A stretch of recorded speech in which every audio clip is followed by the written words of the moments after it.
First PUC ಇದ್ದಾಗ blind ಸ್ಟೂಡೆಂಟ್ಸ್ಗೆ ಅವಳು ಎಕ್ಸಾಮಿನೇಷನ್ ಬರೋದು ಸುಮಾರು 80% ಮಾರ್ಕ್ಸ್ ತಂದು ಕೊಟ್ಲು. ಬೀಗ ರಿಪೇರಿ ಮಾಡ್ತೀವಿ, ವ್ಯಾಪಾರ ಮಾಡ್ತೀರಿ. ಈಗ ರ್ಯಾಂಕ್ ಬಂದಿರೋದು ನಿಮ್ಮ ಮಗಳು. ನಮ್ಮ ಮಗಳು ಎಷ್ಟು ಕಷ್ಟ ಇದ್ರೂ ಏನು ಬುಕ್ಕ ತಗೊಂಡ್ಕೊಂಡು ಕೊಡ್ರಿ, ಅದು ತಗೊಂಡ್ಕೊಡ್ರಿ ಅಂದರೆ ಒಂದು ದಿವಸ ಹಂಗೇನು ಕೊಡಲ್ಲ, ಏನು ಅಂದಿಲ್ಲ ಸರ್. ಏನು ಬೇಕು ನಮಗೆಲ್ಲ ಸೌಲಭ್ಯವನ್ನು ಕೊಟ್ಟಾರ ಸರ್ ಓದ್ಕೊಳಕ್ಕೆ.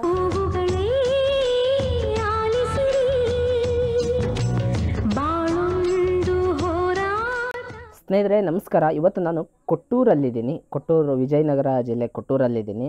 ಇಲ್ಲಿ ಯಾಕಿದ್ದೀನಿ ಅಂತಂದರೆ ರಾಜ್ಯಕ್ಕೆ 10ನೇ ರ್ಯಾಂಕ್ ಬಂದಿರೋಂಥ ಒಂದು ಸ್ಟೂಡೆಂಟ್ನ ನಿಮಗೆಲ್ಲ ಪರಿಚಯ ಮಾಡ್ಕೊಡೋಕೆ ಬಂದಿದ್ದೀನಿ ಸ್ನೇಹಿತರೆ.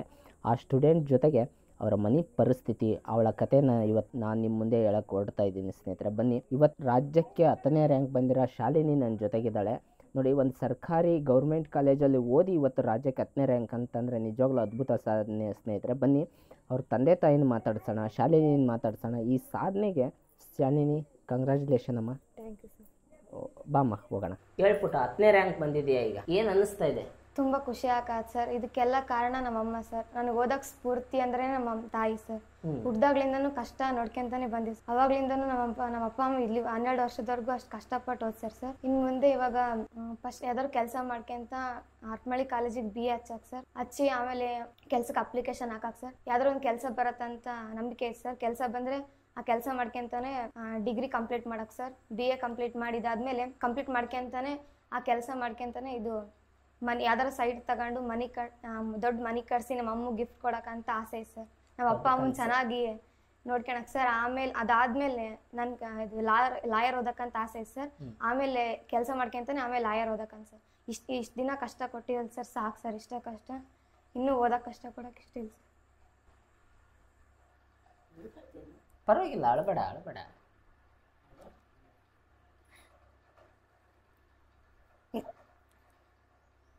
ಅಳ್ಬೇಡ, ಏನಕ್ಕೆ ಕಳ್ತೀಯ? ಅಳ್ಬೇಡ, ಏನಕ್ಕೆ ಕಳ್ತೀಯ? ಎಲ್ರಿಗೂ ಕಷ್ಟ ಇದ್ದಿದ್ದ. ಇಂದ ಕಷ್ಟ ಇದ್ದಿದ್ದ, ಕಷ್ಟನ ಯಾರಿಗಿಲ್ಲ ನಿಂಗಿಲ್ಲ. ಚೆನ್ನಾಗಿ ಓದೋದಷ್ಟೇ. ಮತ್ತೆ ಕಷ್ಟ ಬಿದ್ರೂ ಮುಂದೆ ಪ್ರತಿಫಲ ಸಿಗದ. ಕಷ್ಟ ಪ್ರತಿಯೊಬ್ಬರಿಗೂ ಬರುತ್ತೆ. ಯಾರಿಗೆ ಕಷ್ಟ ಇಲ್ಲ ಅಂತ ಎಲ್ಲರಿಗೂ. ಜೀವ ಎಲ್ಲಾರ್ದಂತ ಗಿಡ ಮರಕ್ಕೂ ಕಷ್ಟ ಐತಿ. ಯಾವನಾದ್ರೂ ಬರ್ತಾನೆ, ದಿನ ಕೊಡ್ಲೆ ಆಗ್ತಿರ್ತಾನೆ, ಅದನ್ನ ದಿನ ಕಡಿತಿರ್ತಾನೆ, ಅದು ದಿನ ಬೆಳೀತಿರುತ್ತಿಲ್ಲ. ಅಷ್ಟ ಓದಕತ್ತೀನಿ, ಎಲ್ಲ ವಿದ್ಯೆಯನ್ನು ಯಾರೇನು ಸುತ್ತಲ್ಲ, ಓದಕ್ಕಷ್ಟೇ. ಏನ್ ನಮಗೆ ಕಷ್ಟ ಐತಿ ಸ್ವಲ್ಪ ಓದ್ಸಕ್ಕೆ. 3 ಮಕ್ಕಳು, 3 ಮಕ್ಕಳನ್ನ ಓದಿಸ್ತಾ ಇದ್ದೀರಿ? 3 ಮಕ್ಕಳನ್ನ ಓದಿಸ್ತಾ ಇದ್ದೀವಿ. ಅಲ್ಲಕ್ಕ, ನೀವು ಬಡ ಕಾರ್ಮಿಕರು, ನೀವೆಲ್ಲ ಚಿಕ್ಕ ಕೆಲಸ ಓದಿಸೋದೆಲ್ಲ ನಾವು ಓದಿಲ್ಲ ಸರ. 5ನೇ ಕ್ಲಾಸ್ ಓದಿವಿ. ನಮ್ಮ ಯಜಮಾನ್ರು 8ನೇ ಕ್ಲಾಸ್ ಓದ್ಯಾರ. ನಾವು ಓದಿಲ್ಲ, ನಮ್ಮ ಮಕ್ಕಳಾರು ಓದಲಿ ಅಂತ ಆಸೆ. ಅವ್ರವ್ರ ಚೆನ್ನಾಗಿ ಓದಿ ಕೆಲಸ ತಗಲಿ ಅಂತ. ಮುಂದೆ ಡಿಗ್ರಿ ಅದು ಓದ್ಸಕ್ಕಂತ ಮಾಡೀವಿ. ಅಂದ್ರೆ ಓದಿಸ್ತೀರಿ? ನೆಕ್ಸ್ಟ್ ಊಟಕ್ಕೆ ತೊಂದರೆ ಐತಿ, ಬಡತನ ಐತಿ, ಇನ್ನೇನು ಓದಿಸೋದು ಬಿಡ ಅಂತ ಎಂದ ಅನಿಸಿಲ್ಲ ನಿಮ್ಗೆ? ಅನ್ನಿಸ್ತದೆ ಸರ. ಅನಿಸಿದ್ರು ಮಕ್ಕಳಾರ ಓದಲಿ, ನಮ್ಮ ಭವಿಷ್ಯ ಇಷ್ಟೇ, ಅವ್ರ ಭವಿಷ್ಯ ಚೆನ್ನಾಗಿರ್ಲಿ ಅನ್ನೋದು ಸಾಧನೆ ಮಾಡಕ್ಕೆ ಹೊಂಟಾರ ಮಕ್ಕಳು. ಚೆನ್ನಾಗಿ ಓದಲಿ ಅನ್ನೋದು ಒಂದು ಆಸೆ. ಎಷ್ಟಾಗುತ್ತಕ್ಕ ಡೈಲಿ ವ್ಯಾಪಾರ? ಡೈಲಿ ಒಂದು 400, 300, 500 ಹಿಂಗಾಗುತ್ತೆ. ಅಮಾಸೆ ಹಿಂಗೆ ಗುರುವಾರ ಸೋಮವಾರ ಆದರೆ ಒಂದು 800, 1000 ಹಂಗಾಗುತ್ತೆ. ಬಂಡವಾಳ ಇದ್ದಂಗೆ ಆಗುತ್ತೆ ಸರ್. ಬಂಡವಾಳ ಇದ್ದಂಗೆ ಸಾಕಾಗುತ್ತೆ ಅಕ್ಕ ಜೀವನಕ್ಕೆ? ಇಲ್ಲ ಸರ್, ಸಾಕಾಗಲ್ಲ. ಆಗ ಮಾಡ್ತೀವಿ ಸರ್. ಏನು ಮಾಡಕ್ಕೆ ಅಲ್ಲಿ ಸಾಲ ತಗೊಂಡು ಹಿಂಗೆ ಮಾಡ್ತೀವಿ. ಹೆಂಗೈತಕ್ಕ ಜೀವನ? ಹಂಗೆ ಸಂಘದಾಗಿ ಸಾಲ ತಗೊಂಡು ಮಾಡ್ತೀವಿ ಸರ್. ಹಿಂಗೆ ನೆಟ್ಕೊಂತ ಹೊಂಟೈತೆ ಸರ್. ಏನೋ ಇವಾಗ ಮುಂದೆ ಓದ್ಸಕ್ಕೆ ಸ್ವಲ್ಪ ಪ್ರಾಬ್ಲಮ್ ಸರ್. ಯಾಕಂದ್ರೆ ಮನೆದೊಂದು ಸಾಲ ಐತಿ. ಏನೋ ಅವ್ರಿಗೆ ಸ್ವಲ್ಪ ಸಹಾಯ ಮಾಡಿದ್ರೆ ಚೆನ್ನಾಗೈತೆ ನಮ್ಮ ಮಗಳಿಗೆ. ನಮ್ಮ ಅಪ್ಪಾಜಿ ಬೀಗ ರಿಪೇರಿ ಮಾಡ್ತಾರೆ ಸರ್. ಬೀಗಗಳದ್ದು ಕೀ ಕಳ್ದೋಗಿದ್ರೆ, ಲಾಕ್ ಆಗಿ ಕಳ್ದೋಗಿರ್ತಾವಲ್ಲ ಸರ್, ಅವನ್ನ ಮಾಡ್ತಾರೆ ಸರ್. ಗಾಡಿ ಟಿಂಪೋ ಅದ್ರ ಮಾಡ್ತಾರೆ ಸರ್. ಕಾರಿನ ಕೀ ಮಾಡ್ತಾರೆ ಸರ್. ಅಂದ್ರೆ ಬೀಗ ರಿಪೇರಿ ಮಾಡೋದು ಅದಷ್ಟೇ ಕೆಲಸ? ಅದಷ್ಟೇ ಕೆಲಸ ಸರ್. ಮತ್ತೆ ಜಲ್ಡಿ ಮಾಡ್ತಾರೆ ಸರ್. ಜಲ್ಡಿ ಯಾವ ಬೇಕೋ ಅವು ಜಲ್ಡಿ ಮಾಡ್ತಾರೆ ಸರ್. ಏನ್ ಜಲ್ಡಿ? ಅಕ್ಕಿ ಇಡ ಜಲ್ಡಿ. ಓಕೆ, ಇಟ್ಟು ಅಕ್ಕಿ ಇದು ಮಾಡೋದು ಜಲ್ಡಿ ಮಾಡ್ತಾರೆ ಸರ್. ಅವ್ನು ಮಾಡ್ತಾರೆ ಸರ್. ಅಮ್ಮ ಅಲ್ಲಿ ಸ್ಟೇಷನರಿ ವ್ಯಾಪಾರ ಮಾಡ್ತಾರೆ ಸರ್. ಕುತ್ಕೊಂಡು ಏನ್ ಸ್ಟೇಷನರಿ? ಇವು ಬಾಚಣಿಕೆ ಆಗಿರ್ಬೋದು, ಚೌಟು ಆ ಥರ ಮತ್ತೆ ಐಟ್ಯಾಕ್ಸ್ ಅವೆಲ್ಲ ಒಟ್ಟು ಸ್ಟೇಷನರಿ ವ್ಯಾಪಾರ ಮಾಡ್ತಾರೆ ಸರ್. ನಮ್ಮಮ್ಮ ನಮ್ಮ ಅಪ್ಪಾಜಿ ಅಲ್ಲೇ ಪಕ್ಕದಾಗ ಕುತ್ಕೊಂಡಿರ್ತಾರೆ ಸರ್. ಬೀಗ ಅವೆಲ್ಲ ಬಂದ್ರೆ ಅವು ಮಾಡ್ತಾರೆ ಸರ್. ಅಲ್ಲೇ ಕೂತ್ಕೊಂಡು ಮಾಡ್ತಾರ? ಫುಟ್ಪಾತ್ ಮೇಲೆ? ಫುಟ್ಪಾತ್ ಮೇಲೆ ಅಲ್ಲಿ ಮಾಡ್ತಾರೆ ಸರ್. ಫುಲ್ ಬಿಸಿಲು ಇರ್ತದೆ ಸರ್. ಅದು ನೆಳ್ಳಿರಲ್ಲ, ಅಲ್ಲಿ ಕುತ್ಕೊಂಡು ವ್ಯಾಪಾರ ಮಾಡ್ತಾರೆ ಸರ್. ಅಪ್ಪಾಜಿ ಹಳ್ಳಿಗಳಿಗೆ ಅಲ್ಲಿ ಬೇರೆ ಊರಾಗ ಏನಾರು ಕೀ ಕಳ್ದೋಗಿದ್ರೆ ಅವ್ರು ಬಂದು ಕರ್ಕೊಂಡೋದ್ರೆ ಅಲ್ಲಿ ಹೋಗಿ ಮಾಡಿ ಬರ್ತೈತೆ ಸರ್. ಛತ್ರಿ ಅವೆಲ್ಲ ಕೊಡಿ, ಛತ್ರಿ, ಬೀಗ ರಿಪೇರಿ ಆ ಥರದ ಕೆಲಸ ಎಲ್ಲ ಮಾಡ್ತಾರೆ. ಎಷ್ಟು ದುಡಿತಾರಮ್ಮ ನಿಮ್ಮ ಅಪ್ಪ ಅಮ್ಮ ಒಂದಿನಕ್ಕೆ? ಅಪ್ಪ ಒಂದು ದಿವಸಕ್ಕೆ ಒಂದು 400-500 ರೂಪಾಯಿ ದುಡ್ತಾರೆ ಸರ್. ಮಾಲ್ ಏನಾರು ಜಾಸ್ತಿ ಹಾಕಿದ್ರೆ ಒಂದು 800 ರೂಪಾಯಿ ಹಂಗೆ ಮಾಡ್ತಾರೆ. ಅಂದ್ರೆ ಮಾಲ್ ಹೆಂಗ್ ಹಾಕಿರ್ತಾರೆ ಅದ್ರ ಮೇಲೆ ದುಡಿಯೋದು. ಮಾಲ್ ಖಾಲಿ ಆದ್ರೆ ಸಾಲ ಮಾಡಿ ಮತ್ತೆ ಸಂಘದಾಗ ತಗೊಂಡ್ಮೇಲೆ ಸಂಘ ತಗೊಂಡು ಆಮೇಲೆ ಮಾಲ್ ಹಾಕಿ ಮತ್ತೆ ವ್ಯಾಪಾರ ಮಾಡ್ತಾರೆ. ಮತ್ತೆ ಅದನ್ನ ದುಡ್ದಿದ್ದೆಲ್ಲನೂ ಸಂಘಕ್ಕೆ ಕಟ್ಟಾಕ ಸರ್. ಮತ್ತೆ ಅಲ್ಲೇ ಇದಾಕ ಮತ್ತೆ ಅದು ಉಳಿತಾಯ ಮಾಡಕಂದ್ರೆ ಆಗೋದಿಲ್ಲ ಸರ್. ಮತ್ತೆ ಸಂಘ ಇರ್ತಾವಲ್ಲ ಅಲ್ಲಿ ಕಟ್ತಾರೆ ಸರ್. ಮತ್ತೆ ಬಂಡವಾಳ ಅಂತೇಳಿ ಅದಕ್ಕೆ ಆಗಾಕ ಮತ್ತೆ ಸಂಘ ಬಂದಿರ್ತದೆ ಸರ್. ಮತ್ತೆ ಹಂಗೆ ಮತ್ತೆ ಮಾಲ್ ಕಾಲಾದ್ರೆ ಮತ್ತೆ ಸಂಘ ತಗೊಳಕ್ ಸರ್. ಮಾಡಿ ಹಂಗೆ ಹಿಂಗೆ ಮಾಡಿ ಓದಿಸಕತ್ತಾರ ಸರ್. ಒಟ್ಟು ಓದಿಸ್ತಾ ಇದ್ದಾರೆ ನಿಮ್ಮಿಬ್ಬರನ್ನು?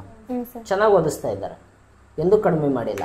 ನನ್ನ ಡಿಗ್ರಿ ಫಸ್ಟ್ ಸೆಮ್ದು 78 ಆಗಿತ್ತು ಸರ್. ಸೆಕೆಂಡ್ ಸೆಮ್ದು 81 ಆಗಿತ್ತು. ಇವಾಗ 3rd ಸೆಮ್ ಎಕ್ಸಾಮ್ ಬರೋಕತ್ತು. ಇನ್ನು ಎಕ್ಸಾಮ್ 20ನೇ ತಾರೀಕಿಂದ ಸ್ಟಾರ್ಟ್. ಬಟ್ ನಿಮ್ಮ ತಂಗಿದು ರಾಜ್ಯಕ್ಕೆ 10ನೇ ರ್ಯಾಂಕ್. 10ನೇ ರ್ಯಾಂಕ್ ಬಂದಿತ್ತು ಸರ್. ತುಂಬ ಖುಷಿ ಆಗತ್ತೆ ಸರ್. ಎಷ್ಟು ಕಷ್ಟ ಇದ್ರೂ ಏನು ಬುಕ್ಕ ತಗೊಂಡ್ಕೊಂಡು ಕೊಡ್ರಿ, ಅದು ತಗೊಂಡ್ಕೊಡ್ರಿ ಅಂದರೆ ಒಂದು ದಿವಸ ಹಂಗೇನು ಕೊಡಲ್ಲ ಏನು ಅಂದಿಲ್ಲ ಸರ್. ಏನು ಬೇಕು ನಮಗೆಲ್ಲ ಸೌಲಭ್ಯವನ್ನು ಕೊಟ್ಟಾರ ಸರ್ ಓದ್ಕೊಳಕ್ಕೆ. ಬಟ್ ಓದ್ಸಕ್ಕೆ ಕಷ್ಟ ಇತ್ತಕ್ಕ ನಿಮ್ಗೆ? ಓದ್ಸಕ್ಕೆ ಕಷ್ಟ ಏನಿಲ್ಲ ಸರ್. ಹೊಟ್ಟೆ ಜೀವನ ತುಂಬಿಸ್ಕೊಳೋದು, ಆಮೇಲೆ ಇವ್ರು ಓದಿಸೋದು, ಹೊಟ್ಟೆ ಜೀವನ ತುಂಬಿಸ್ಕೊಂಡು ಓದಿಸೋದು ಕಷ್ಟ ಇತ್ತು. ಬಟ್ ಅದ್ರಾಗೂ ಹೊಟ್ಟೆ ತುಂಬಿಸ್ಕೊಂಡು ಓದಿಸಿರಿ ಮಕ್ಕಳನ್ನ. ಅದಕ್ಕೆ ದೊಡ್ಡ ನಮಸ್ಕಾರ ಹೇಳ್ಬೇಕು ನಾವು ನಿಮ್ಗೆ.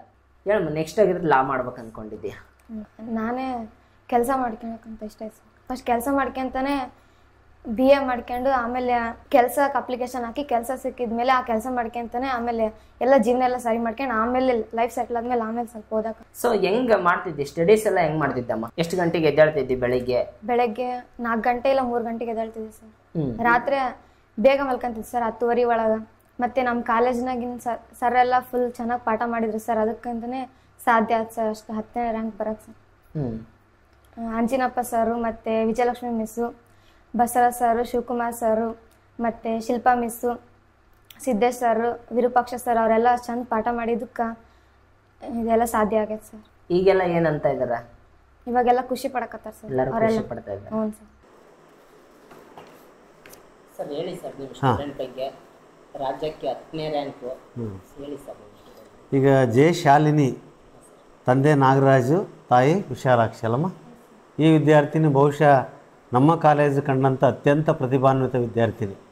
ಯಾಕಂತ ಹೇಳಿದ್ರೆ ನಾವು ಪ್ರಥಮ PUC ಮತ್ತು ದ್ವಿತೀಯ PUC 2 ವರ್ಷದಲ್ಲಿಯೂ ಕೂಡ ಅವಳ ಕ್ಲಾಸ್ ಅಕಾಡೆಮಿಕ್ ಆಗ್ಬೋದು, ಅಥವಾ ಬಿಹೇವಿಯರ್ಸ್ ಆಗ್ಬೋದು, ಅಥವಾ ಅಟೆಂಡೆನ್ಸ್ ಆಗ್ಬೋದು, ಅದೆಲ್ಲವನ್ನು ಅಬ್ಸರ್ವ್ ಮಾಡಿದಾಗ ಭಾಳ ಅಪ್ಡೇಟ್ ಇರ್ತಿದ್ಲು. ಆಮೇಲೆ ಅಂದು ಮಾಡಿದಂಥ ಪಾಠವನ್ನು ಅಂದೇ ಬರೀತಿದ್ಲು. ಆಮೇಲೆ ಚೆನ್ನಾಗಿ ಓದ್ತಿದ್ಲು. ಆಮೇಲೆ ಪ್ರತಿಯೊಂದು ಟೆಸ್ಟಲ್ಲೂ ಕೂಡ ಒಳ್ಳೆಯ ಮಾರ್ಕ್ಸ್ ತೆಗಿತಾ ಇದ್ಲು. ಆಮೇಲೆ ಉಪನ್ಯಾಸಕರನ್ನು ಕೂಡ ನೇರವಾಗಿ ಅವಳು ಕಂಡುಬಿಟ್ಟು ಕ್ಲಿಷ್ಟಕರವಂಥ ಶಬ್ದ ಅಂದರೆ ಲೆಸನ್ ಇರ್ಬೋದು ಅಥವಾ ಪ್ರಶ್ನೆಗಳಿರೋ ಅವನನ್ನು ಕೇಳ್ತಾ ಇದ್ಲು. ಸರ್ ಏನಿದಕ್ಕೆ ಉತ್ತರ ಏನಂತ ಕೇಳಬೇಕಂತ ಕೇಳ್ತಾ ಇದ್ಲು. ಜೊತೆಗೆ ಸುಮಾರು ಒಂದು 3 ರಿಂದ 4 ಪ್ರಿಪೇರ್ಟರಿ ಕ್ವೆಶ್ಚನ್ ಪೇಪರ್ಸನ್ನು ಬಿಡಿಸಿದ್ಲು ಆಕೆ ಆ್ಯಕ್ಚುಲಿ. ಆಮೇಲೆ ಅದೆಲ್ಲದಕ್ಕಿಂತ ಮಿಕ್ಕಿದಾಗಿ ಅವಳು ಇಂಟೆಲಿಜೆನ್ಸ್ನ ಹೆಂಗಂತ ಹೇಳ್ತೀನಿ ಅಂದರೆ, ಹೋದ ಸಾರಿ ಒಬ್ಬ ಬ್ಲೈಂಡ್ ಸ್ಟೂಡೆಂಟ್ಗೆ ಫಸ್ಟ್ PUC ಇದ್ದಾಗ ಬ್ಲೈಂಡ್ ಸ್ಟೂಡೆಂಟ್ಸ್ಗೆ ಅವಳು ಎಕ್ಸಾಮಿನೇಷನ್ ಬರೆದು ಸುಮಾರು 80% ಮಾರ್ಕ್ಸ್ ತಂದು ಕೊಟ್ಟಳು. ಒಬ್ಬ ಬ್ಲೈಂಡ್ ಸ್ಟೂಡೆಂಟ್ಗೆ ಇವಳೇ ಒಬ್ಬ ಸಹಾಯಕ ಬರಹಗಾರರಾಗಿದ್ದುಕೊಂಡು ಇವಳು, ಯಾಕಂದರೆ ಒಂದು ನಿಯಮ ಇದೆ, ಸೆಕೆಂಡ್ PUC ಸ್ಟೂಡೆಂಟ್ಸ್ಗೆ ಸಹಾಯಕ ಬರಹಗಾರನಾಗಿ ಇಂದಿನ ಕ್ಲಾಸ್ನ ವಿದ್ಯಾರ್ಥಿ ತಗೋಬೋದಿತ್ತು. ಅದು ಕೊಟ್ರೇಶ್ ಎಂಬುವಂಥ ವಿದ್ಯಾರ್ಥಿಗೆ ಇವಳೇ ಸೆಕೆಂಡ್ PUC ಸಿಲೆಬಸ್ಸನ್ನು ಹೋದ ವರ್ಷನೇ ಅವಳು ಬರೆದು ಸುಮಾರು 75-80% ತಂದು ಕೊಟ್ಟಿದ್ಲು. ಸೆಕೆಂಡ್ PUC ವಿದ್ಯಾರ್ಥಿ ಈ ಫಸ್ಟ್ PUC ಓದ್ತಾ ಇರುವಾಗ ಸೆಕೆಂಡ್ PUC ಸಿಲೆಬಸ್ಸನ್ನೇ ಓದ್ಕೊಂಡು ಅವನು ಹೇಳಿದಾಗ ಇವಳು ಬರೆದು ಸ್ವಲ್ಪ ಇವಳು ಇಂಟೆಲಿಜೆನ್ಸ್ ತೋರಿಸ್ಬಿಟ್ಟು ಬರೆದು ಒಳ್ಳೆಯ ಪರ್ಸೆಂಟೇಜ್ ಕೂಡ ತಂದು ಕೊಟ್ಟಿದ್ದು. ಹಾಗಾಗಿ ನಮಗೇನಿತ್ತು ಅಂತ ಹೇಳಿದ್ರೆ, ಆ್ಯಕ್ಚುಲಿ ಈ ವರ್ಷ ಅವಳು ರಾಜ್ಯಕ್ಕೆ 1ನೇ ರ್ಯಾಂಕ್ ಬರ್ಬೇಕನ್ನೋದಿತ್ತು, ಬಹುಶಃ ಬರ್ತಿತ್ತು ಅಂತ ಅಂದ್ಕೊಂಡಿದ್ವಿ. ಬಟ್ ಅದೇನಾಯಿತು ಅಂತ ಹೇಳಿದ್ರೆ, ಸ್ವಲ್ಪ ಅವಳದು ಪೊಲಿಟಿಕಲ್ ಸೈನ್ಸ್ ಅಲ್ಲ, ಪೊಲಿಟಿಕಲ್ ಸೈನ್ಸಲ್ಲಿ ಸ್ವಲ್ಪ ಒಂದು 3 ಮಾರ್ಕ್ಸ್ ಜಂಪ್ ಆಗಿದ್ದರೆ, ಹಿಸ್ಟ್ರಿನಲ್ಲಿ ಕೂಡ ಒಂದು 3 ಮಾರ್ಕ್ಸ್ ಜಂಪ್ ಆಗಿದ್ದರೆ, ನಿನ್ನೆ ಅದನ್ನ ನೋಡ್ತಾ ಇದ್ವಿ ಬರೀ. ಖಂಡಿತವಾಗಿ ಈ ಸಾರಿ ಅವಳದು ಆಯ್ತಮ್ಮ, ಖಂಡಿತ ಈ ಸಾರಿ ಅವಳು ಫಸ್ಟ್ ರ್ಯಾಂಕ್ ಆಗ್ತಿತ್ತು. ನಾವು ಆ್ಯಕ್ಚುಲಿ ಅದನ್ನ ಆಸೆ ಇಟ್ಕೊಂಡಿದ್ವಿ. ಸಂಸ್ಕೃತ ಚೆನ್ನಾಗಿ ಬಂದಿದೆ, ಕನ್ನಡ ಚೆನ್ನಾಗಿ ಬಂದಿದೆ, ಐಚ್ಛಿಕ ಕನ್ನಡ ಚೆನ್ನಾಗಿ ಬಂದಿದೆ, ಪೊಲಿಟಿಕಲ್ ಸೈನ್ಸು ಎಜುಕೇಷನ್ ಎಷ್ಟು 99. ಅದು ಒಂದು ಸ್ವಲ್ಪ, ಅದೊಂದು 2 ಮಾರ್ಕ್ಸ್ ಇಂಪ್ರೂವ್ಮೆಂಟ್ ಆಗಿದ್ದರೆ ಖಂಡಿತ 600 ಮಾರ್ಕ್ಸಿಗೆ ಅವಳು ಏನು ರ್ಯಾಂಕ್ ಇದೆ ಅಂದರೆ 596 ಮಾರ್ಕ್ಸ್ ಏನಿದೆಯಲ್ಲ ಅಷ್ಟು ಮಾರ್ಕ್ಸ್ ತೆಗೆಯುವಂಥ ಕೆಪಾಸಿಟಿ ಅವ್ರು ಖಂಡಿತ ಇದೆ. ಟೋಟಲ್ ಅವಳ ಬಗ್ಗೆ ಏನೇನು ಹೇಳೋದಾದರೆ ಅತ್ಯಂತ ಕಡುಬಡದಂಥ ಕುಟುಂಬ. ಅವಳ ಪರಿಸ್ಥಿತಿ ಹೇಳ್ಬಿಟ್ರೆ ಅವ್ರ ಅಪ್ಪ ಅವ್ರ ಅಮ್ಮ ಅಷ್ಟೊಂದು ಕಷ್ಟಕರ ಇದ್ದಲ್ಲಿಯೂ ಕೂಡ ಪಾಪ ಹೋಟೆಲ್ ಕೆಲಸವನ್ನು ಕೂಡ ಮಾಡ್ತಿದ್ರು. ಸೊ ಈ ಬೀಗದ ಕೆಲಸ ಮಾಡಿ ಅವರಮ್ಮ ಏನೋ ಒಂದು ತರಕಾರಿ ವ್ಯಾಪಾರ ಮಾಡ್ತಾಳೆ. ಅದರೆಲ್ಲ ಮಧ್ಯದೂ ಕೂಡ ಹರಡಿದಂಥ ಕಲಾಕುಸುಮ ಅಂತ ನಾವು ಹೇಳ್ಬೋದು. ಅಷ್ಟು ಟೋಟಲಿ ನಮ್ಮ ಕಾಲೇಜಿನ ಒಂದು 15 ವರ್ಷದ ಇತಿಹಾಸದಲ್ಲಿ ಇವಳಂಥ ಪ್ರತಿಭಾನ್ವಿತ ವಿದ್ಯಾರ್ಥಿ ಬೇರೆ ಯಾರೂ ಕೂಡ ಇಲ್ಲ. ಬಹುಶಃ ಮುಂದಿನ ಇರಲಿಕ್ಕಿಲ್ಲ ಅಂತ ಅನಿಸ್ತದೆ. ಅಷ್ಟು ಅಚ್ಚುರೇಟಾಗಿ ಕೆಲಸ ಮಾಡ್ತಿದ್ಲು, ಓದ್ತಾ ಇದ್ಲು, ಅಭ್ಯಾಸ ಮಾಡ್ತಿದ್ಲು. ಸೊ ಈ ವಿದ್ಯಾರ್ಥಿನಿಗೆ ಮುಂದಿನ ದಿನಮಾನಗಳಲ್ಲಿ ಕೂಡ ಇವ್ರು ಎಜುಕೇಷನಿಗೆ ಸಂಬಂಧಪಟ್ಟಂತೆ ಅವಳು ಕನಸು ಏನಿದೆ, ಒಂದು ಲಾ ಮಾಡ್ಬೇಕಂತಿದ್ದಾಳೆ ಅಥವಾ IAS ಮಾಡ್ಬೇಕಂತಿದ್ದಾಳೆ. ಅದಕ್ಕೆ ಸಪೋರ್ಟಿವ್ ಆಗಿ ನಮ್ಮ ಎಲ್ಲ ಉಪನ್ಯಾಸಕ ಮಿತ್ರರು ಕೂಡ ಸಪೋರ್ಟ್ ಮಾಡ್ತಾರೆ. ಅವಳು ಕಂಡುಬಿಟ್ರೆ ನಮ್ಮ ಎಲ್ಲ ಉಪನ್ಯಾಸಕ ಮಿತ್ರರು ಕೂಡ ಅಷ್ಟೇ ಅಕ್ಕರೆ ಪ್ರೀತಿ ಇತ್ತು. ಯಾಕಂದರೆ ಅವಳು ಶಾಲಿನಿ ಅಂತ ಹೇಳಿದರೆ ಅವಳಿಗೆ ಏನು ಕೇಳಿದ್ರು ಕೊಡ್ತಿದ್ವಿ. ಅಂದರೆ ನಾವು ಗ್ರಂಥಾಲಯದ ಪುಸ್ತಕ ಕೊಡಿಸಿದ್ವಿ, ಸೊ ನೋಟ್ಸ್ ಕೊಡಿಸಿದ್ವಿ, ಆಮೇಲೆ ಇಲಾಖೆ ನೀಡುವಂಥ ಕೆಲವು ಗೈಡ್ಲೈನ್ಸ್ ಕೊಡಿಸಿದ್ವಿ. ಆಮೇಲೆ SC/ST ಮಕ್ಕಳಿಗೋಸ್ಕರನೇ ಕೆಲವು ಇವನು ತಂದಿದ್ದರು, ಯಾರು ನೋಟ್ಬುಕ್ಗಳು, ಅವೆಲ್ಲವನ್ನು ಕೊಡೋದ್ರ ಮೂಲಕ ಟೋಟಲ್ ಅಪ್ ಟು ಡೇಟ್. ಇವಳಿಗೆ ಆ್ಯಕ್ಚುಲಿ ನಾವು ಕ್ಲಾಸಿಗೆ ಲೀಡರ್ ಅಂತ ಮಾಡಿದ್ವಿ. ಇಡೀ ಆ ಕ್ಲಾಸನ್ನು ಅತ್ಯಂತ ಅಚ್ಚುಕಟ್ಟಾಗಿ ನೋಡ್ಕೊಂಡ್ಬಿಟ್ಟು ಅತ್ಯಂತ ವ್ಯವಸ್ಥಿತವಾದ ರೀತಿಯಲ್ಲಿ 2 ವರ್ಷ ಮುಗಿಸಿದ್ದಾಳೆ. ಇಂಥ ವಿದ್ಯಾರ್ಥಿನಿಗೆ ಈ ಸಾರಿ ಒಂದು ದತ್ತಿ ವಿದ್ಯಾರ್ಥಿ ವೇತನ ಇದೆ ನಮ್ಮ. ಆಮೇಲೆ ಒಬ್ಬ ಊರಿನ ಪ್ರಮುಖ ವ್ಯಕ್ತಿ ಕೊಟ್ರೇಶ್ ಅಂತಕ್ಕಂಥವರು ಸುಮಾರು 5,000 ರೂಪಾಯಿ ಬಹುಮಾನವನ್ನು ಕೊಡ್ತಿದ್ದಾರೆ. ಆಮೇಲೆ ಇದಕ್ಕೆ ನಮ್ಮ ಸಂಘ ಸಂಸ್ಥೆಗಳಿಂದ ಅಥವಾ ಕೊಟ್ಟೂರಿನ ಕೆಲವು ಪ್ರಮುಖ ವ್ಯಕ್ತಿಗಳಿಂದ ಇವಳು ಎಜುಕೇಷನ್ ಏನು ಬೇಕಾಗಿದೆಯೋ ಅದೆಲ್ಲ ವೆಲ್ಪನ್ನು ಕೂಡ ಖಂಡಿತ ನಾವು ಮಾಡ್ತೀವಿ. ಟೋಟಲಿ ನಮ್ಮ ಕಾಲೇಜಿನ ಅತ್ಯಂತ ಪ್ರತಿಭಾನ್ವಿತ ವಿದ್ಯಾರ್ಥಿನಿ ಅಂದರೆ ತಪ್ಪಾಗಲಿಕ್ಕಿಲ್ಲ. ಅತ್ಯಂತ ಒಳ್ಳೆಯ ವಿದ್ಯಾರ್ಥಿನಿ ಕೂಡ ಇವಳಾಗಿದ್ದು. ಹೀಗಾಗಿ ಇವಳ ಮುಂದಿನ ಬದುಕು ಚೆನ್ನಾಗಿರಲಿ, ಅಂಥ ಕುಟುಂಬಕ್ಕೆ ಆಧಾರ ಸ್ತಂಭವಾಗಿ ನಿಂತ್ಕೊಳ್ಳಿ, ಅಪ್ಪ ಅಮ್ಮನ ಚೆನ್ನಾಗಿ ನೋಡ್ಕೊಳ್ಳಿ. ಇವಳು ಅಕ್ಕ ಇದೆ, ಅವಳು ಕೂಡ BCom ಮಾಡ್ತಿದ್ದಾಳೆ, ತಮ್ಮ ಇದ್ದಾನಲ್ಲ, ಹೀಗಾಗಿ ಒಳ್ಳೆಯ ವಿದ್ಯಾರ್ಥಿನಿ ಕೂಡ ಹೌದು. ಟೋಟಲಿ ಏನಿದೆಯೋ ಆ ಪರಂಪರೆಯನ್ನು ಹೊರತುಪಡಿಸಿ ಇವಳು ಒಂದು ಮೊನ್ನೆ ಬರೆದಿದ್ದಾರೆ, ಬಹುಶಃ ಕೀಲಿ ಬೀಗ ತೆಗೆಯುವ ಆತನ ಮಗಳು ಇವತ್ತು ವಿದ್ಯೆ ಯಾರಪ್ಪನ ಸೊತ್ತು ಅಲ್ಲ ಅನ್ನೋದು ಖಂಡಿತ ಅದು ಸತ್ಯ. ಹಾಗಾಗಿ ಇವಳ ಪ್ರತಿಭಾನ್ವಿತತೆ ಇಡೀ ರಾಜ್ಯಕ್ಕೆ ಮೊಳಗಲಿ ಅಂತ ಹಾರೈಸ್ತಾ ಟೋಟಲಿ ಇವಳ ಬದುಕು ಚೆನ್ನಾಗಿರಲಿ, ಇದು ನನ್ನ ಆಶೆ. ಒಳ್ಳೆಯದಾಗಲ್ಲ ಖಂಡಿತ. ರೈಟ್. ಜೋಳಗೇರ್ ನಾಗರಾಜ, ಏನ್ ಕೆಲಸ ಮಾಡೋದಣ್ಣ ನೀವು? ಬೀಗ ರಿಪೇರಿ ಮಾಡ್ತೀವಿ, ವ್ಯಾಪಾರ ಮಾಡ್ತೀರಿ. ಈಗ ರ್ಯಾಂಕ್ ಬಂದಿರೋದು ನಿಮ್ಮ ಮಗಳು? ನಮ್ಮ ಮಗಳು. ಹೇಳ್ರಣ್ಣ, ಏನ್ ಅನ್ಸ್ತದೆ ನಿಮ್ಮ ಮಗಳ ಬಗ್ಗೆ? ಏನ್ ಮಾಡ್ತೀಣ, ಅವ್ರು ಕಷ್ಟ ಬಿದ್ದು ಹೋದಾರ. ಪಾಪ ನಮ್ಮ ಹುಡುಗಿ ಮಾತ್ರ ಕಷ್ಟ ಬಿದ್ದು ಹೋದಾಳ. ಟ್ಯೂಷನ್ ಹೋಗಿಲ್ಲ, ಎಲ್ಲೆಲ್ಲಿ ಹೋಗಿಲ್ಲ. ಟ್ಯೂಷನ್ ಹೋಗಿಲ್ಲ? ಟ್ಯೂಷನ್ ಹೋಗಿಲ್ಲ. ನೀವು ಟ್ಯೂಷನ್ ಹಚ್ಚನಂತ ಎಲ್ಲಾರು ಕೇಳಿದ್ಲ ಆಕೆ? ಇಲ್ಲ, ಎಲ್ಲಿ ಕೇಳಿಲ್ಲ. ಎಲ್ಲಿ ಕೇಳಿಲ್ಲ? ಎಷ್ಟೊತ್ತಿಗೆ ಓದ್ತದ್ಲ ಅಣ್ಣ ಶುರು ಮಾಡಿ? ಮುಂಜಾನೆ 3 ಗಂಟೆಗೆ ಎದ್ದಾಳ ಆಕೆ. ಒಟ್ಟ ಮಕ್ಕಂತಿದ್ದಿಲ್ಲ ಹುಡುಗಿ. ಒಟ್ಟ ಮಕ್ಕಂತಿದ್ದಿಲ್ಲ. ಒಟ್ಟ ಮುಂಜಾನೆ 3 ಗಂಟೆಗೆ ಎದ್ದಾಕಿ. ನಾನು ಅಣ್ಣ ಹುಚ್ಚಿಗಿಚ್ಚಾಕಿ ಅಂತೇಳಿ ದಿನ ಬೈದೇನೆ ಹುಡುಗಿ. ಅಂದ್ರೆ ಅಷ್ಟು ಓದಿದ್ರ? ಯಾಕೆ ಬೇಕಪ್ಪ, ಓದ್ಲೇ ಬೇಡ ಅಂತ ನಾನು ಅಷ್ಟಕ್ಕ ಓದ್ಬೇಡಮ್ಮ ಅಂತ ಹೇಳಕತ್ತೀನಿ ನಾನು. ಇಲ್ಲಪ್ಪ ನಾನು ಓದ್ಲೇಬೇಕಂತ ಹುಡುಗಿ. ಒಟ್ಟು ಓದ್ಬೇಕಂತ ಹುಡುಗಿ. ಮುಂಜಾನೆ 3 ಗಂಟೆಗೆ ಎದ್ದು ಬರ್ತಾಳ, ಇಲ್ಲ 2 ಗಂಟೆ ಎದ್ದು ಕುಂಡು ಬರ್ತಾಳ. ನಾನು ಓದಿದ್ರೆ 8ನೇ ಕ್ಲಾಸ್. ನನ್ನ ಮಗಳು ಚೆನ್ನಾಗಿ ಓದಾಳ, ಫುಲ್ ಹೇಳ್ಬಾರ್ದು. ಏನ್ ಕೆಲಸ ಅಣ್ಣ ಈಗ? ನಮ್ದು ಬೀಗ ರಿಪೇರಿ ಕೆಲಸ. ಬೀಗ ರಿಪೇರಿ? ಏನ್ ಬೀಗ ರಿಪೇರಿ? ನಮ್ದು ಬೀಗ ಮಾಡಿದ್ರೆ ಒಂದು 100 ರೂಪಾಯಿ ತಾಂತೀವಿ. ಒಂದು ಬೀಗ ಮಾಡಿದ್ರೆ, ಒಂದ್ ಬೀಗ ಮಾಡಿದ್ರ ಅಂದ್ರೆ ಪರಿಚಯ ಇದ್ನೆ ಅಂದ್ರೆ 50-60 ರೂಪಾಯಿ ತಾಂತೀವಿ. ನನಗೇನಾದ್ರು 1 ರೂಪಾಯಿ ಬೇಡ. ಅಂದ್ರೆ ಕಿಲಿ ಕಳೆದಿದ್ರೆ ಬೇರೆ ಕಿಲಿ ಡುಪ್ಲಿಕೇಟ್ ಮಾಡ್ಕೊಡ್ತೀನಿ. ಮನೆ ಬೀಗ ಎಲ್ಲ ಕಳೆದ್ನೆ ಅಂದ್ರೆ ಹಂಗ ಫ್ರೀ ತಕ್ಕೊಡ್ತೀನಿ. 1 ರೂಪಾಯಿ ಸಾಲ. ಮನಿ ಬೀಗ ಕಳೆದ್ರ? ಎಲ್ಲ ಬೀಗ ಕಳೆದ್ರೆ. ಯಾಕೆ ಮನಿ ಬೀಗ ಕಳೆದ್ರ ಫ್ರೀ ತಕ್ಕೊಡ್ತೀನಿ? ಅವರು ನಮ್ಮ ಪರಿಚಯ ಇರ್ತಾರೆ ಇಲ್ಲಿ, ನಮ್ಮೂರವ್ರು. ನಮ್ಮೂರವ್ರು. ಮತ್ತೆ ಬೇರೆ ಊರಿಗೆ ಹೋದ್ರು ಕೊಡಲ್ಲ, ನಮ್ಮೂರವ್ರು ಮಾತ್ರ ಅಷ್ಟೇ ತಕ್ಕೊಡ್ತೀನಿ. ಎಲ್ಲಿ ಐತಣ್ಣ ನಿಮ್ಮ ಅಂಗಡಿ? ಇದೆ ನಮ್ಮ ಅಂಗಡಿ. ಇದೆ ಸುಮ್ಮನೆ ಟೇಬಲ್ ಇಟ್ಟಿರಿ? ಮತ್ತೆ ಅಷ್ಟೇ. ಇದು ಪುಟ್ಬಾತ್ನ ಜೀವನಾಗ ಫುಟ್ಬಾಲ್ ಜೀವನ. ಅಂಗಡಿ ಇಲ್ಲ ನಿಮ್ದು? ಎಲ್ಲಿ ತಗೊಂಡೋಗೋದು, ಒಂದ್ ಹತ್ರ ಇಟ್ಟು ಹೋಗೋದು, ಮತ್ತೆ ಮನೆಗೆ ಹೋಗೋದು, ಮತ್ತೆ ಬರೋದು. ಈಗ ಇದನ್ನ ತಗೊಂಡೋಗಿ ಈಗ ಮಳೆ ಬರಂಗೈತೆ ಎಲ್ಲಾರ ಎತ್ತಿಟ್ಟು ಹೋಗ್ಬಿಡೋದು? ಎಲ್ಲಿ ಎತ್ತಿಡಲ್ಲ. ಒಂದ್ ಚೀಲ ಅದಾವು, ಆ ಚೀಲ ಮುಚ್ಚಿಟ್ಟು ಬೇರೆ ಮನೆಗೆ ಇಟ್ಟು ಹೋಗ್ತೀವಿ, ಮತ್ತೆ ಬೆಳಿಗ್ಗೆ ಬಂದು ಹಚ್ಚಿಟ್ಟಿವಿ. ಅಂದ್ರೆ ಈಗ ಯಾರ ಈ ಅಂಗಡಿಯರ್ ಯಾರ ತೆಗಿಲಿ ಹಚ್ಚಬೇಡ ಅಂತ ತೆಗಿಲೇಬೇಕು? ನಮ್ಮ ಅಂಗಡಿಯರ್ ಅದಾರ, ಅವ್ರ ಪಾಪ ಅಂಗಡಿಯರೆಲ್ಲ ನನ್ಗೆ ಪ್ರೋತ್ಸಾಹ ಕೊಡ್ತಾರೆ. ನಾಗರಾಜ್ ಒಳ್ಳೆನು ಮಾಡ್ಕೊಂತಿಲ್ಲ ಅಂತ ಅವರು ಭಾಳ ಪ್ರೋತ್ಸಾಹ ಕೊಡ್ತಾರೆ. ಹಂಗಾಗಿ ಇಲ್ಲಿ ಹಚ್ಚಕ್ಕೆ. ಎಷ್ಟು ವರ್ಷದಿಂದ ಮಾಡ್ತೇಣ ಈ ಕೆಲಸ? ನಾನು ಇಲ್ಲಿ ಮಾಡಕ್ಕೆ 10 ವರ್ಷ ಆದ್ರಿ. 10 ವರ್ಷ ಇದೇ ಕೆಲಸ. ಫಸ್ಟ್ ನಮ್ಮ ಅಪ್ಪಾಜಿ ಇತ್ತು, ನಮ್ಮ ಅಪ್ಪಾಜಿ ತೀರ್ಕಂತು. ಆಮೇಲೆ ನಮ್ಮ ಅಣ್ಣ ತೀರ್ಕಂತು. ನಾನು ಹೋಟ್ಲಾಗ ಲೋಟ ತೊಳಿತಿದ್ದೆ ಕೆಲಸ. ಲೋಟ ತೊಳಿಯಾಕಾರ ಏನು ಮಾಡಿದೆ, ಆಮೇಲೆ ಸಪ್ಲೈರ್ ಆದೆ, ಆಮೇಲೆ ಭಟ್ರು. ಆಮೇಲೆ ನಮ್ಮ ಅಣ್ಣ ತೀರ್ಕೊಂಡ್ಮೇಲೆ ನಾನು ನಮ್ಮ ಅಣ್ಣಂದು ಕಣ್ಣು ಹೋಗ್ಬಿಟ್ಟು 2 ಕಣ್ಣು. ಅಪ್ಪನ ಕೆಲಸ ನಾನು ಅಪ್ಪನ ಕೆಲಸ ಒಟ್ಟು ಬಿಡಬಾರ್ದು ಅಂತೇಳಿ ನಾನು ಬಂದಿರೋದು ಇಲ್ಲಿ ಈ ಕೆಲಸ ಈ ಕೆಲಸ ಮಾಡಕತ್ತೀನಿ. ಹೇಳೋಣ, ಈಗ ನಿಮ್ಮ ಮಗಳು ಹಾ ರ್ಯಾಂಕ್ ಬಂದಾಳ ಇಡೀ ಕರ್ನಾಟಕಕ್ಕೆ 10ನೇ ರ್ಯಾಂಕ್. ಹೌದ್ರಿ. ಏನ್ ಅನಿಸ್ತೈತಿ? ಭಾಳ ಸಂತೋಷ ಆಗೈತಿ, ಬಹಳ ಖುಷಿ ಆಗಿದೆ. ಭಾಳ ಖುಷಿ ಆಗಿದೆ. ಬೀಗ ರಿಪೇರಿ ಮಾಡೋ ಒಂದು ಸಣ್ಣ ಕೂಲಿ ಕಾರ್ಮಿಕನ ಮಗಳು 10ನೇ ರ್ಯಾಂಕ್ ಬಂದಾಳ. ಹೌದು ಬಂದ ಖುಷಿ ಆಯ್ತು. ಹೌದು ಖುಷಿ ಆಯ್ತು ಸರ್, ಖುಷಿ ಆಯ್ತು ಸರ್. ನಮಗೂ ಬಹಳ ಖುಷಿ ಆಗೈತೆ ಅಣ್ಣ. ಹಾಂ ಮಳೆ ಬರಂಗಾಯ್ತು, ಸಿಕ್ಕಿವಿ ಇನ್ನೊಂದ್ಸರಿ. ಹೌದು ಸರ್ ಆಯ್ತು. ಬಹಳ ನಮಗೂ ಖುಷಿ ಆಯ್ತು. ಮನೆಗೆ ಹೋಗಿದ್ವಿ, ಮಾತಾಡ್ಸಿದ್ವಿ ನಿಮ್ಮ ಮಗಳನ್ನ. ಹಾಂ ಬಾರಿ ಚೆನ್ನಾಗಿ ಮಾತಾಡಿದ್ಲು. ಹ್ಞೂ ಸರ್. ಕಾಲೇಜಿಗೆ ಕರ್ಕೊಂಡು ಹೋಗಿದ್ವಿ. ಪ್ರಿನ್ಸಿಪಾಲ್ ಸರ್ನು ನೆಕ್ಸ್ಟ್ ಹಾಂ ಡಿಗ್ರಿಗೆ ಅಡ್ಮಿಷನ್ ಫ್ರೀ ಆಗಂಗ್ ನಾ ಮಾಡಿಸ್ತೀನಿ ಅಂತಂದು ಹೇಳಿದಾರೆ ಹಾಂ ಪ್ರಿನ್ಸಿಪಾಲ್ ಸರ್ ಕಾಲೇಜ್ನಾಗ. ಆಯ್ತು ಸರ್, ಅದೊಂದು ಮಾಡಿಕೊಡಿ ಸರ್. ಅದೊಂದು ಮಾಡ್ಕೊಟ್ರೆ ಸಾಕು, ಆಯ್ತು, ಹೆಲ್ಪ್ ಆಗುತ್ತೆ. ಹೆಲ್ಪ್ ಆಗುತ್ತೆ. ಸೊ ಸ್ನೇಹಿತರೆ, ನೀವು ಇಲ್ಲಿವರೆಗೂ ಏನ್ ನೋಡಿದ್ರಲ್ಲ, ಹಾಂ ಶಾಲಿನಿ ಅವ್ರ ತಂದೆ ಇವರೇ ನೋಡಿ. ಅವ್ರು ಚಿಕ್ಕ ಫುಟ್ಪಾತ್ ಮೇಲೆ ಈ ತರ ಬೀಗ ರಿಪೇರಿ ಇದೆಲ್ಲ ಕೆಲಸ ಮಾಡ್ತಾರ.